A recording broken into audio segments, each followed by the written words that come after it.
Exploring theology, doctrine, and all of the fascinating subjects in between, broadcasting from an undisclosed location, Dead Men Walking starts now.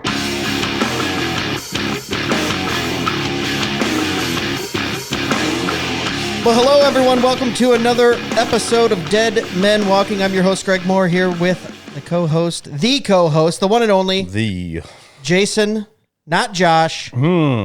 Jason Hamlin. How you doing, Jason? You remember my name. Thank you.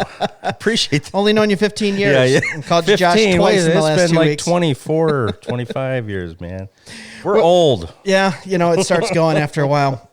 Well, normally, Jason and I, we do a little banter, but we have someone on the line that I'm very excited about. He's a stand-up, I almost said stand-up comedy. No, he's a stand-up comedian. Jeez, it's going to be a long day. No, it's all right. We can edit this in post. No, we don't edit anything. He was a former writer for Jimmy Fallon. He has a new book out called The Great Heckle. And he was recently on the Kim Commando show, which is the most popular weekend show in the United States. Very nice. We have Chris Wineland. Chris, how are you, sir? Hey, I'm doing good. I didn't know if I should have helped in that intro, for a second. I felt bad. I think he's calling us not funny. Dang it. Do I need to bring some funny to your show? Right. Yeah. That's. Look at me coming in and heckling you guys. I'm so sorry. I apologize. No, I love a good roast. Why not? You only roast the ones you love. Yeah.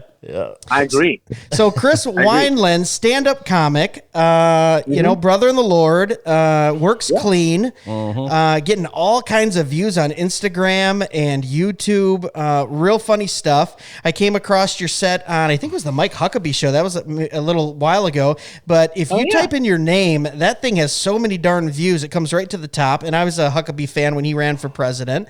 So you're all over the place. Well, I mean, I was a fan in that, I think he was a believer and, you rooted for him. But okay. All right. Yeah, I liked him less when he lost all that bass.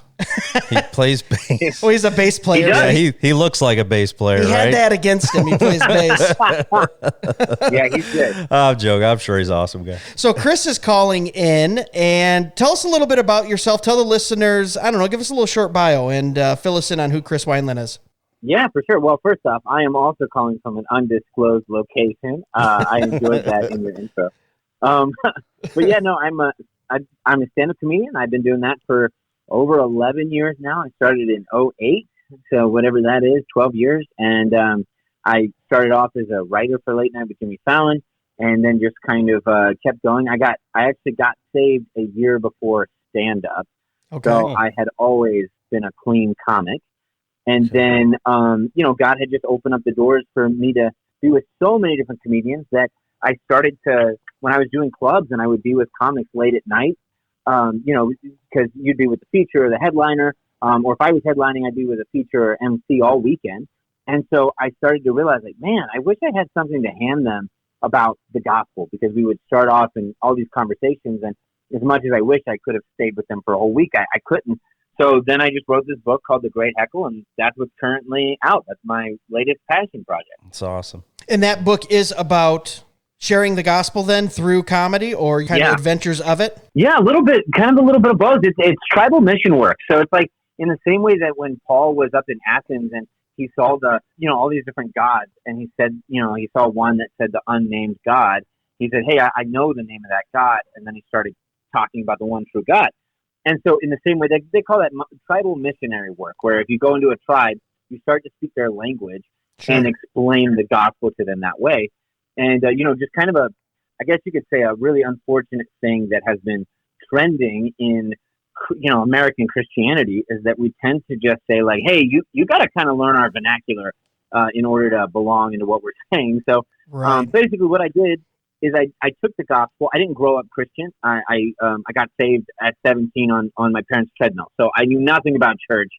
And so yeah, Did you just say on your parents' treadmill? Yeah, that's correct. God knew I was going to be a comedian. Awesome. Yeah. I had no real church experience. I was just Okay, let me explain the treadmill. Because I was going to say, you're going to have to. It kind of makes sense. As someone who loves where we are and go to the as someone who treadmill loves carbs, as someone who loves carbs, let me say, when I'm on the treadmill, sometimes I see God too. Yeah. Sweating and well, you need to lose that paunch. But yeah, so how does that work out? You saved on a treadmill. Yeah, so I got saved on a treadmill. I was basically, it's not as happy as it sounds. I was extremely depressed, and I was considering suicide. But that's a great way to start a story. But I didn't know if that's where I was going to go, but that's definitely where it seemed like my life was leading. Right. And so I just knew something had to change in my life because of my depression and everything like that. And I remembered somebody saying, if you exercise, it takes the stress away. So I thought, all right, let's go down to my dad's basement, turn on the treadmill, and that should get rid of some deep-rooted issues, Right. And it did not. And I don't know if you've ever tried running and crying and running in place at the same time, but it's very hard. And I had only been to church. My family, we were Creaster people, Christmas, Easter people. So I'd only been to church a few times in my life. My mom tried to take me sometimes, and all of a sudden while I was on the treadmill and I realized that fitness wasn't going to do it either, I knew something needed to change. And even though I didn't realize I was listening to any of those sermons, they all came back in my mind about Jesus and how he died for my sins. And I just stopped what I was doing and I said, Jesus, if you're real, I need you in my heart right now. And it literally felt like I breathed for the first time. And wow, that's cool. It was insane. Yeah. And after that, I grabbed the Bible, because we had them in our house, but they were just collecting dust. And all of a sudden, everything made sense to me. Like my eyes were open. And I started going to my parents and I was like, guys, did you know that the Bible says this? Like, it was crazy to me, right? And then, all the songs, Amazing Grace, started making sense. Like, God just opened up my eyes. It was a brand new life. And so, you fast forward, 8 years later, I was living in Chicago. I was going to school at Second City, which is where a lot of people that ended up in Saturday Night Live, they went there. And so I was going there. I was making friends with a lot of people. And every time I tried to talk about the gospel, I could tell that over the years, I had gotten just a little too churchy because, when you say things, they just don't quite understand because a lot of comics did not grow up in church. Either they grew up Catholic, they grew up Muslim, or they grew up in an atheistic household. That is pretty much what I learned through the comedy club side. So what I did through 4 years of researching and just praying and working on this book, and it's a very thin book, actually. It's only less than 100 pages.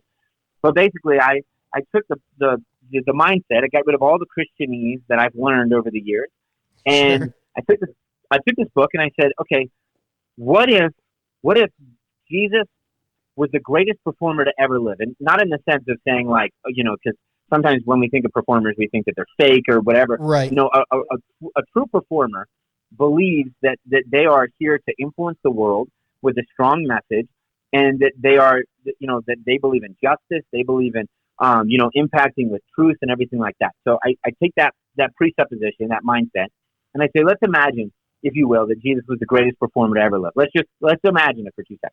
Okay. If so, Jesus was heckled more than any other person or comedian in the entire world. Right. And that's how and then really you just open up such a big thing where now you could say, okay, John the Baptist was the greatest MC to ever live because he led, he opened the doors to Jesus, the headliner, right? Yeah. So you really just start to use their vernacular. And then you just get these books out to comedians and stuff. And so that's kind of where we're at. And I've noticed that a lot of youth groups actually have started to get the books and started giving it out to the youth students because I talk a lot about the history of comedy and stand-up and, just American pop culture, if you will. And I relate it in the same way that Paul would to say, hey, you guys have a lot of gods, and there's this unnamed God I'm going to talk about.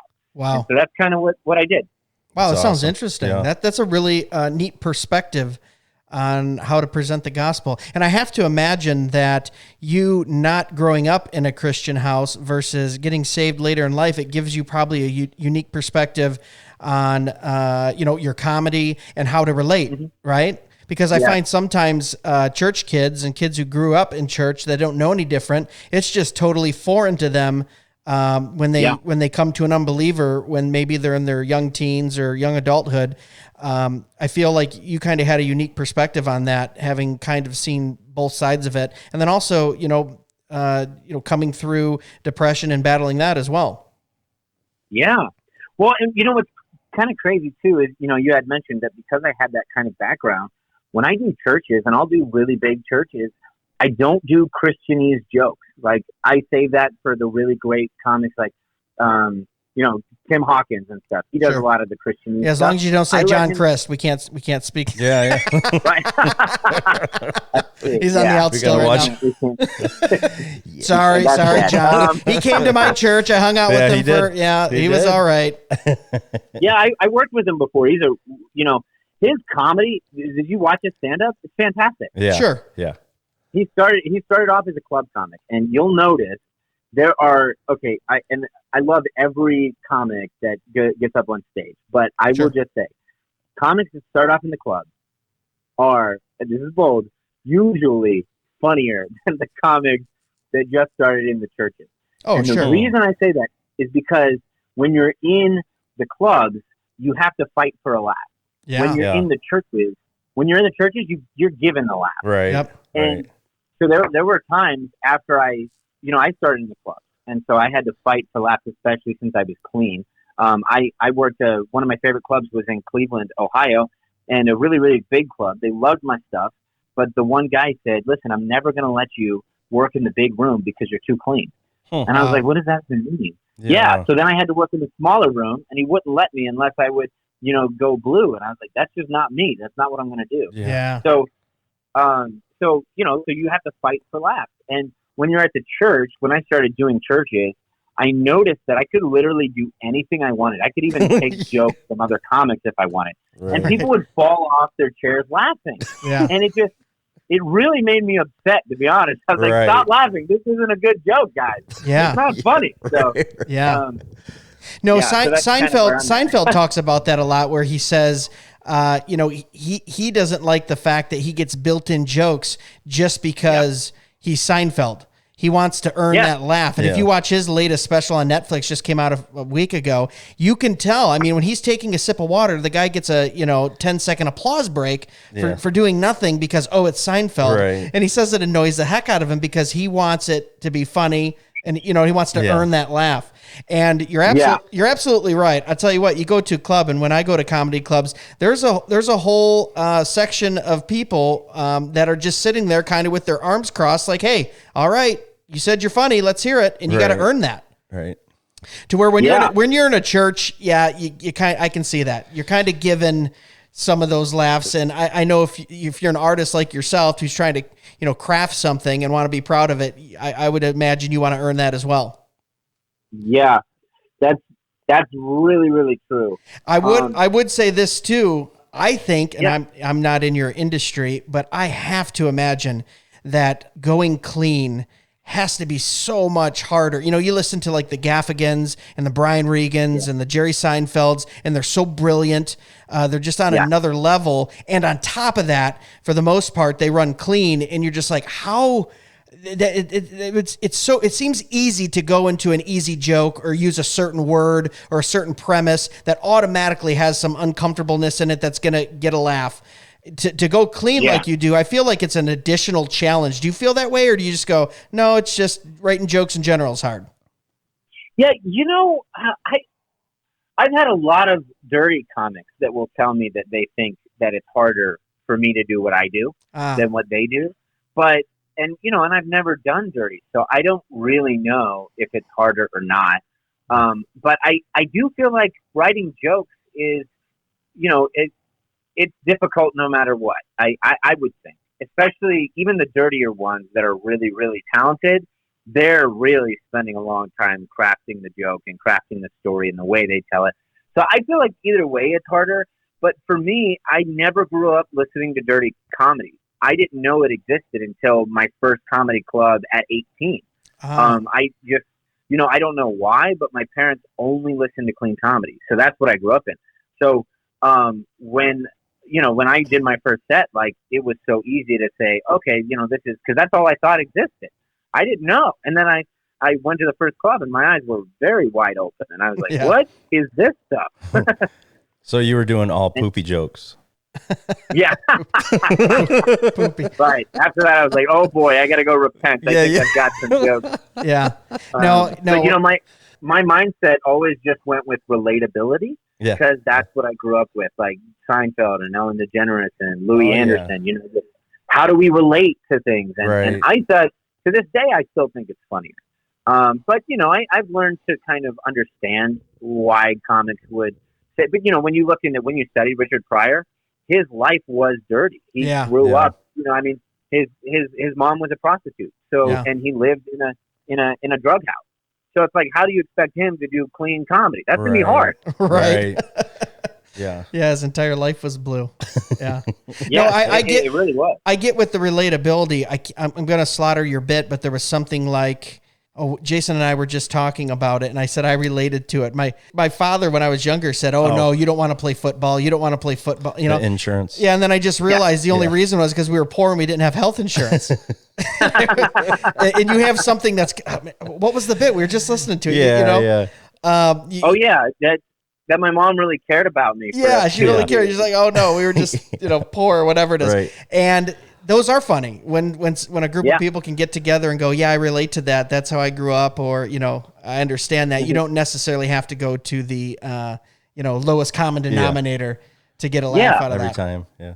Yeah. So are you mostly doing churches and clubs then? Or just exclusively churches? Or what's that look like when you're out doing comedy? Yeah, I went through a lot of phases. I started off in the clubs, like I said, and then churches just started hiring me. And I really, I didn't know if I wanted to be in the churches because in my mind, I wanted to be in missionary mindset, right? So I thought, okay, let's stay in the clubs. There's a couple problems with that. Is one, clubs do generally want dirtier comics, especially for the weekends. Sure. And so it's hard to headline. And after the stuff that I've had on my resume, I've been put in this weird place where it's like churches, I can do an hour to 2 hours straight, and I'll tour, and I love it. Whereas clubs, they really only want me for 30 minutes, and they're or 20 minutes, and they're not going to pay me very well. So that's just how clubs work. So now I pretty much do most churches, but I love to do clubs because my wife, she's my co-comedy writer now, and her and I, we will spend time with the comics. So I will purposely be a feature instead of a headliner so that I can influence the headliner, and we can spend time with them throughout the weekend. We'll take them out to lunch the next day, all weekend. We'll go out to dinners. We'll do everything. And our whole goal is to be, do missional living. Let's talk to them about Jesus and ask them, did you grow up in church? Where do you stand with God? All that kind of stuff. And we've started to see that it really impacts a lot because, these people are going to be in the club for a long time, and they're going to be talking to 200, 300, 400 people a night. So how can we influence them? And now with this book, which is a beautiful tool that we can give at the end, it just really works. So we do that really is out of passion. And then we do churches because I love it too. I feel like they get my humor more than probably a church or more than a club. I fight a club. That is so cool because probably what you just explained is probably the most gospel-based type of living that Jesus talked about. Mm-hmm. He said, as you go out into the world, preach the good news, meaning as you're in the marketplace, as you're living life, as you're raising your kids, as you're loving your wife, as you're going to work, preach the good news, meaning live a life that's reflective of who I am and my character. And too many times I think Christians, especially in the United States, thinks preaching the good news means, I have to, go out on the street corner and hold a sign or thump a Bible or invite a friend to church. And what Christ was really saying was take care of your little part of the kingdom. Whatever your little part of the kingdom is, be missional, reflect my character, and I'll draw men unto me. Yeah, so Matthew 28. Great commission. Yeah, the way you take your profession and, like you said, live it missionally like that. I think that's such an awesome thing because if anyone who follows comedy too, comedy is full of broken people, man. Yeah. They make us laugh and they make us feel good when we're walking out of the club or the church. But when you really sit down with these guys, I mean, like everyone's broken. Don't get me wrong. But you get you're in a special group, these stand-up comics, I just go, oh my gosh, I don't think I know one stand-up comic that hasn't had some type of issue, and I'm not saying that derogatorily. That's actually happy. No. My my mom used to tell me, she used to say the comedy, comedians are so funny, but most of them are really not doing too well. Yeah. Like emotionally. Well, I mean, it is true. Yeah. There's a lot of, I'm not saying that it's everyone, obviously. Right.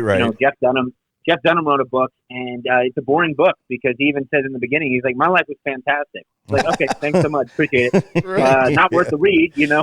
Right. Yeah. But he's got those puppets to fall back on. They'll be fine. Man. Yeah. You don't need that book money. He's got that puppet money. Right. Exactly. But, and that's what's interesting is a lot of comics, they have persevered through humor. I grew up in a divorced family. So that's really how I found humor. Is like everybody was upset. Everybody was depressed. Everybody was crying. But I learned that when I was 6 years old and I had no teeth, I could pretend that I was an old man. And everybody would laugh. Right. Because I already had no teeth. Like, where did that come from? I don't know. But I learned, like, wow, that made my parents that were crying laugh. Yeah. So let's keep doing it. Wow, that's cool. That's great. So I wanted to ask you, how did the Jimmy Fallon writing come about? How did you, how do you even connect on that? Yeah, so I would say one of the things that I like to tell people when people say that, or they ask that question and they say, how do I end up doing the kind of stuff that you did? It is work ethic and obsessive comedy. So, like, the moment I started stand-up, I was so obsessed. My first year, I did 200 shows. Wow. And I say shows very loosely because I started in Niles, Ohio, where there was only one comedy club, and they would only let me up on a Wednesday because I was brand new. That was our open mic night. Okay. So then I went everywhere. There was a Taco Bell near me, and I would go up to people that were eating their tacos at night, and I would say, "Hey, I'm a comedian. Can I tell you some jokes?" And they would just go, "All right," and then I would just stand there, and I would do 5, 10, 15 minutes. And then I would, I would go anywhere I could possibly go to. I would go to birthday parties. I would go to truck stops. I would go, if I was walking down the street and I heard a bar with a microphone, I knew, okay, great. And I would go there and I'd wait until the band was, taking a break. And I'd say, hey, can you give me 5 minutes? And I would just practice. And I did 200 shows that first year. And then by my second year, I felt I felt like comfortable enough to start going to clubs and saying, hey, why don't you have me MC? I would love to be a part of that. And so within my second year, I opened, I was an MC, I was a host for a headliner who happened to be the writer, one of the head writers of Late Night with Jimmy Fallon at the time. And he really liked my writing. And, I was writing 3 to 5 jokes a day, and I was just putting them in this box, and they were all very terrible.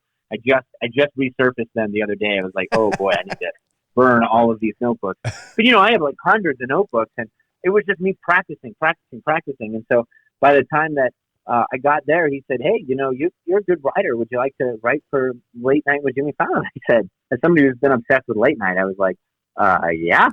And so then I just wrote jokes all night, and, I'm still traveling, and then it was for monologue jokes. So I would send monologue jokes every day at 11 a.m. And then they would choose monologue jokes and go from there. And so I was writing hundreds of jokes a night, and I was working on my stand-up. And so it really just kind of grew from there. Wow. Yeah, and monologue jokes have got to be, a little different. One, they generally have to be cleaner, but 2, they're usually topical too, which, is a little different than, doing something observational or physical comedy or something at a club. So it's working a different muscle. It seems like if you're touring and also, doing the topical stuff. But I did want to ask this because I do ask stand-up comics this. I love to hear these stories. So first time you ever did stand-up, can you tell us a little bit about it, the experience? And then did you bomb? Did you murder? Or was it somewhere in the middle? I'll tell you this right off the bat.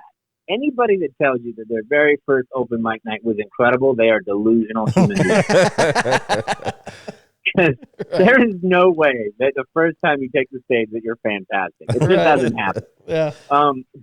But my very first time, the whole reason I've done stand up, the whole reason I do stand up is because my mom made me, which is true. She, most moms are like, go be a doctor or something. My mom always said, Chris, you need to be a comedian. Oh, wow. So I always told her, fine, on my 18th birthday, I'll go to a club and I'll get on stage just for you. And I thought I was just going to do it once just to appease my mom. But the moment I got on stage, I said a joke. I don't remember what it was, but the moment, I got a laugh from someone that wasn't my mother, and I was hooked. I was like, wow, this is what I want to do forever. And so, I prepared a 5-minute set, and I was nervous. I was shaking. My 5 minutes probably was rushed into like 2 minutes or a minute and a half. And, I was really nervous. But the one thing I got at the end was somebody came up and say, wow, you are so confident on stage. And then somebody else asked me, how long have you been doing that? And I thought, wow, to get that question your very first time, that must be fairly okay. Yeah, and that kept you going to the next time, didn't it?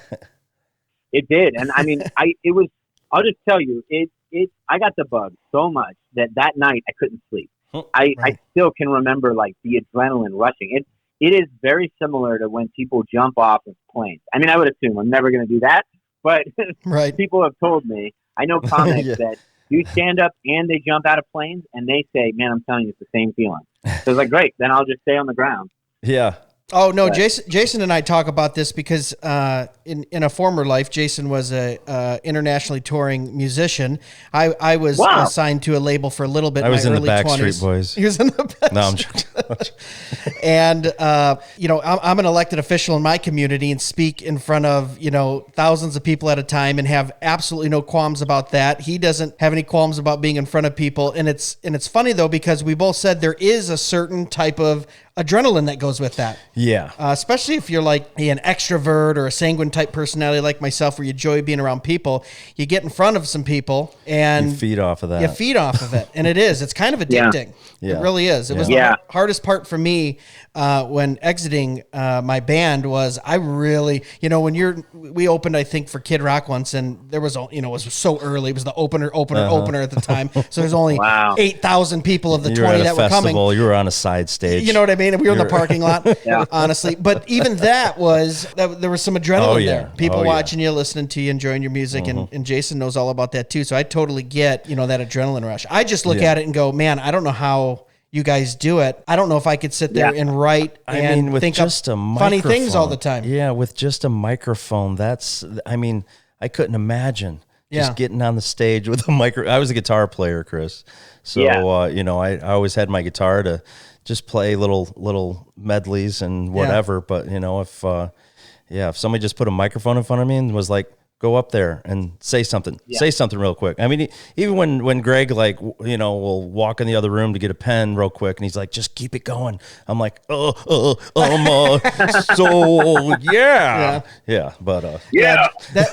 were you the guy in high school that took the acoustic guitar to campus and that's how you picked up the ladies? No, man. I was the guy with the djembe. I was like, check out these bongos and the djembe. Patchouli oil and a ponytail? Hey, man, I love patchouli oil. Leave it alone. So before we get into our next segment, and we'll jump into that in a minute as we wrap up, I did want to ask you, Chris, so how do you write? Are you one of those guys that you just journal, like you were saying, you had all those monologue jokes? Do you just furiously write things down and then revisit it? Is it, index cards? Is it comes to your mind and then you just flow with it? What's your process? Yeah, so for late night writing is a little bit different than stand-up writing, but it really is. It's just such a different flow. Now, I love it. I think late night writing, like monologue show writing, is probably my favorite thing, aside from improv. But basically, you look at the subject, you read the first you read the headline, and you read the first paragraph because that's usually where the gold is. You can find something to make fun of. Yeah. And then you think about what pops up in your mind as a comedian. What makes you laugh about that subject, and then you try to connect the dots with it. And so like this morning I was just looking at one somebody in Alabama. I wish it was Florida, but some guy in Alabama just got caught. He had been staying in AMC during an AMC theater during the quarantine and ate all of the popcorn and snacks and sodas. And so obviously, it's like you just look at things and, I mean, I didn't even write a joke because in my mind I thought we all did quarantine wrong. Yeah. Like, we need to be that guy. Right. He's a genius. You guys living in 3000. We're back here in 2020. Exactly.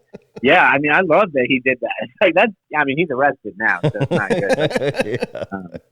But, hey, if you're going to stay somewhere, go to the theater. Right. Yeah. And he learned how to screen the movie, so he was watching all these movies. So did he sneak in? Is that what the story was? He snuck in and he was just chilling living in a theater. And nobody was in there because they all closed it down. So he lived the whole time until people came back just now. Did he work there, or he just was a random? Just a guy. he wasn't homeless. He had a house. He just chose to live there. Jason, write this down. Next guest on Dead Men Walking is this guy who that guy. We got to talk to that guy. We got to find out what's going on with this. Cool. Well, hey Chris, would you mind sticking around a few more minutes with us? I want to play a game. Now, normally our listeners know that we play Name That Tune, 1990s Christian Music Edition. We're going to try something different today. Okay, we're going to try. Since we have a comedian, a very good stand-up comedian on, I am going to play 8 clips, okay? And they're from comedy movies, famous comedy movies from about 1980 to just a few years ago. So they span a couple decades, all right? Okay. I'm going to play. Are these going to be actually funny, or are these ones that you are just like, man, this is funny to me? And no. It's like it ends up being really dramatic movies that you think are hilarious. Yeah, it's like Titanic. There's like There Will Be Blood. Yeah, that isn't funny. I thought it was hilarious when he stole the guy's land. No, it's not that. These are pretty well known. There's a few in there that might not be as well known. But here's what I'm going to do. I'm going to play the clip, and then Jason and Chris, you guys listen. When you think you got it, when you think you got the name of the movie, just say "got it." And if you get it right, you get a point. If you get it wrong, the other guy has a chance to guess. And then if they get it right, they get a point. So hopefully we don't tie here. I didn't think about that. Usually I do an odd number, but I did 8. If you tie, you're both winners. Yeah, that's all right. We're both winners anyway, right? I'm the champion. So it works out. Yeah. I'll put this on my resume if I win. There we go. There you go. Former writer for Jimmy Fallon has a book out and won a game on a podcast. On a podcast? Yeah, I know. That would be great. Okay, we ready? I only have a few minutes left, unfortunately, but I'm all ears. I'm ready. All right, I'm excited. We'll run right through it. Ready? Here's the first one. Just say got it when you got it. 60% of the time. Got it. Oh, what is it? Jason. Did I say it first? Anchorman. Anchorman. He got it. Yeah, I love that movie. Oh, that's okay. So we're fast. I get it. Okay, we're go ahead. fast. Do this. This is lightning round. Ready? Number 2. Here we go. Got it. Oh, Jason. Back to the Future 1. What? Oh, I threw. Hold on, I couldn't even hear that. That was crazy. I couldn't. That's cheating. Okay, are you guys in the same room? Because that's cheating. He didn't write it down for me either. I don't have these answers, by the way. Okay. I don't know if he didn't hear that one. We won't count that. That way that'll give us. That was Back to the Future, though. Dang it! Not technically a comedy movie, but some funny moments in it. So that'll take us to 7. So we'll call it 1-0. And here we go for number 3. You've had this pair of extra clothes this whole time. Dumb and Dumber. It is Dumb and Dumber. Oh, can you give our guest a chance, Jason? Jeez, just act like you don't know it. Sorry. I swear he's not reading any I'm notes not over here. competitive. At the beginning. Yeah. I'm not competitive at all. I promise. Savannah Martin could tell you about that. So okay, so this one is so it's 2-0. This one is a little older. Ready? Mm-hmm. I'm so disappointed in Cameron. $20 says he's sitting in his car to bed. I got it. He's got it. Ferris Bueller's Day Off. He got it. Chris is in the game. It's a barn burner. 2-1. Here we go. Ready? Next one coming up. It's a short one, so you really got to listen. I'm going to turn it up all the way. Here you go. What? Did we just become best friends? Yeah. Oh, stop. Step Brothers. I think Jason rang in just a split second before. I'm going to give it to Jason. Yes. 3-1. All right, we got 2 more left, so we got a chance to tie here, Chris. Ready? Okay, here we go. This one's might be an oddball for you. This one's a little newer. Wait, you changed your name to McLovin? No, stop. That is going to be That is going to be. I It's know. not bad. Hold on. Super bad. Super bad. Yeah, that's right. Yeah. That's right. I couldn't think of the name either. All right, we got 2 left. Here we go. It is 3-2. It is a close one. Oh no. Anyone's game. Ready? Here we go. Yep. A message. What number did you call? 2, 4, 9, 5, I got 6, 7. Wait. I think Who said it? I think they said it at the same time. Same time? I'm giving tie to the guest. Give Go it to ahead. the guest. Go ahead, Chris. Okay. 2, 4, 9, 9. Is that airplane? No. Oh no, it's Tommy Boy. What are you calling from? A walkie-talkie? Oh, I love Tommy Boy. No. That's okay. It's 3-2. Here's our last one. This one's really quick, so you really got to listen. Ready? Chance to tie for Chris. Last one. Here we go. You can do it! Oh, That's going to be Left Behind. Left Behind with Kirk Cameron. Comedy, right? Comedy. No, Oh, I see what you did there. All right, where's the clap? No, let's. No, I'm just. Wait, what did that one end up being? Wait, no, we didn't say Oh, it yet. we didn't say He it. got it wrong. Yeah, so yeah. you Little can guess. Nicky. You can do it! What is it? That's Little Nicky, yeah? Oh, it's What is it? No, it's not it's Little Nick. Waterboy. it's Waterboy. Hey! Sorry, Chris. Oh. I'm sorry. Oh, I'm just really good at everything I do, but Yeah, no, well- I'm joking. You want to what? We'll give you guys both the applause. Good job. We'll call you both winners. That was pretty darn good.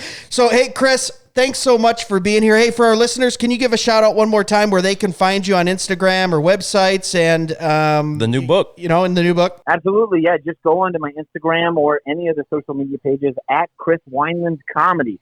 That's Wineland. You drink too much wine, you land on the ground. It's going to be at Chris Wineland Comedy everywhere. Awesome. And I do really enjoy your memes on Instagram. So, guys, if you're listening, check him out on Instagram. Chris, if you get back out on the road, if you get in the club here around Toledo, Ohio, or Detroit, Michigan, that's the region we're in. Yeah, Make sure let you us look know. us up. Hit me up on Instagram, and we'll bring a group out, and we'll have fun. Will do. Thank you so much, guys. Appreciate it. All right. Yeah. Thanks, Chris. Thanks, You have a Chris. good one. You. All right. Bye. The Dead Men Walking podcast is sponsored by Greg Moore at Informed Solutions Realty. With over 50,000 residential, commercial, and property valuation transactions completed, Informed Solutions Realty is your premier real estate brokerage in Michigan. Whether you're buying or selling a home or business, Greg Moore at Informed Solutions Realty can help you. And right now, all Dead Men Walking listeners will receive a complimentary property valuation report, which is a $100 value. Visit www.gregmore.realtor or call 734-731-GREG for more information on how much your property is worth and how you can get it sold fast. That's www.gregmore.realtor or call 734-731-GREG. Dead Men Walking is also sponsored by Merriweather Farm. As followers of Christ, we are called to feed the poor, show compassion and mercy, and make disciples of Him. And that's exactly what Merriweather Farm does.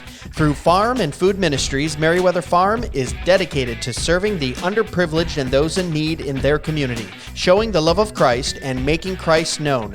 Merriweather Farm is a nonprofit charity that fulfills its kingdom mission by partnering with listeners like you.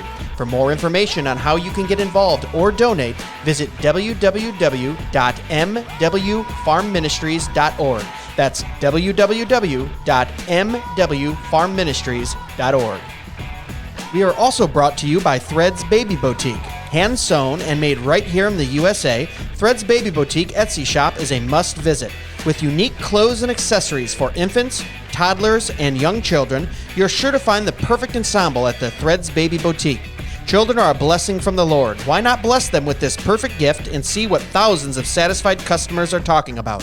Visit www.etsy.com and search Threads Baby Boutique or connect with them on Facebook at Threads Baby Boutique. And now, back to Dead Men Walking. Well, that was cool. Yeah, man. Real nice guy. But that was Yeah. a cool connection on Instagram because I saw some of his comedy and I just messaged him and said, hey, you're a clean comic. There's not a whole lot of clean comics that are doing well. I saw you wrote for Jimmy Fallon. That's kind of cool. He was on Mike Huckabee's show. That was neat. Yeah.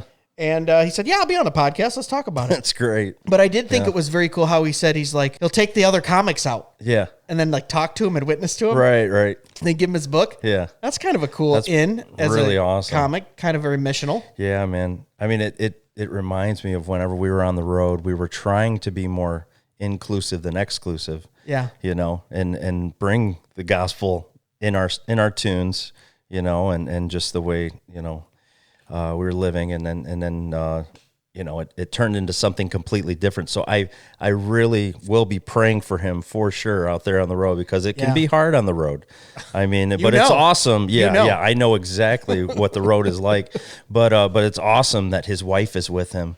Yeah. How awesome is that? That's like, cool. That's so rad. Yeah, to have that team. So, yeah, man. It'd be tough to do it if you're married and you're out there. Right. Yeah. Right. Were you dating or anything when you were when you were touring with your band? Off and on, yeah. You know, that was one of those. one of those. One off of those and on, lives. yes and no, maybe. Yeah. And then I met my now wife, and and it all changed. It all changed, man. You know, that's the story we're sticking with. Yeah. We love you, Mandy. Right. Amen. But yeah, the road is tough. I know. Actually, you were out for a little bit, right? Not like you. Okay. Just like just under a year. Gotcha. And it was regional. But still, I mean, that's, you know, I mean, going from club to club, venue to venue, I mean, that's a really hard gig. Speaking of Mandy, have you ever seen the movie Can't Hardly Wait from the 90s? Okay. No. Then it's not worth mentioning. Because isn't there a Barry You're Manilow gonna edit song? this. Yeah. Oh, yeah. Called Totally. Mandy? Yeah, man. Yeah, I sing it to her every day. Yeah. No, I'm joking. One of the characters is obsessed. He thinks it's a sign because he loves a girl named Mandy. Oh, And he hears gotcha. Mandy on the radio, and he's like, "It's a sign." See it. Well, when I was 6 years old, whenever that song came out, I loved it. Really? I mean, oh man, I loved Barry Manilow. You were not a Barry Manilow Oh yeah, fan. dude. Man. You guys do kind of have the same hip. hair. I was hip. I was cool. You know, I'm hip. I'm with it.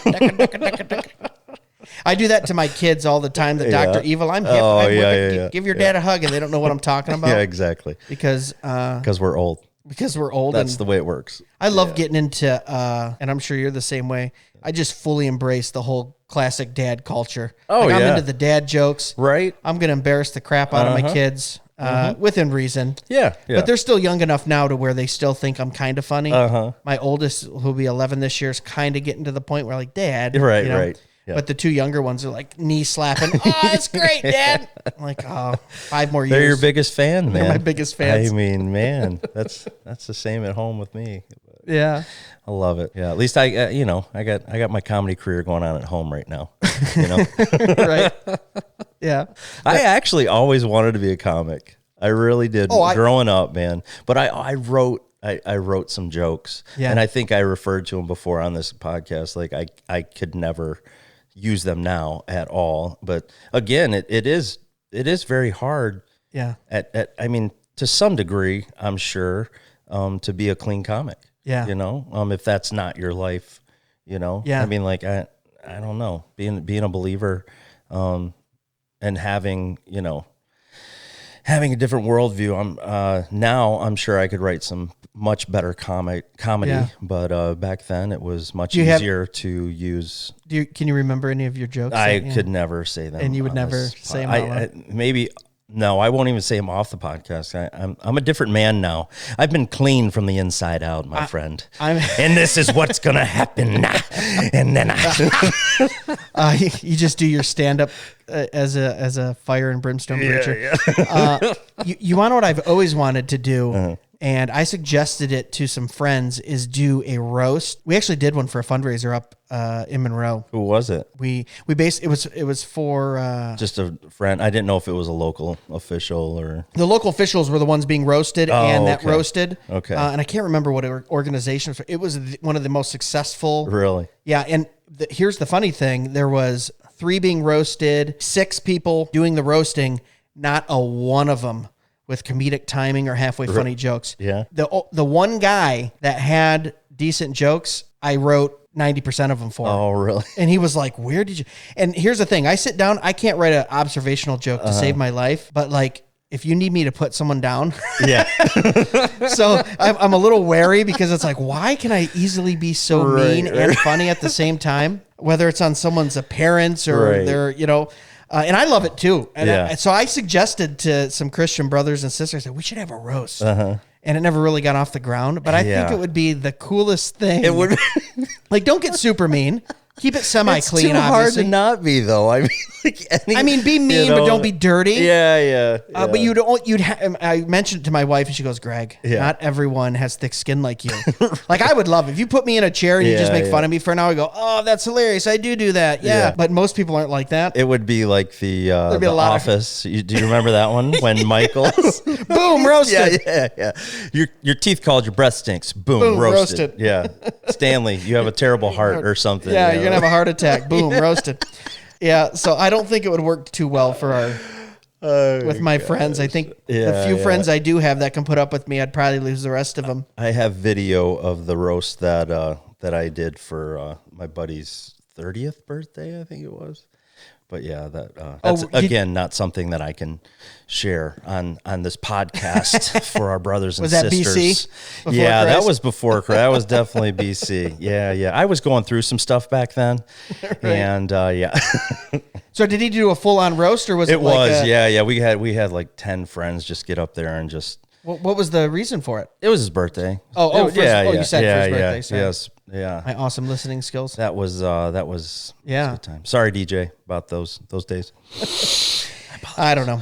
What do you think? Should we wrap it up? Sure. Yeah. That was a good episode with Chris Wineland. Make sure you guys check him out on Instagram. Like I said, his gram is funny. He's got a lot of funny Christian memes on there too. And if he's go to the website, and if he's in a city near you, check him out. Definitely.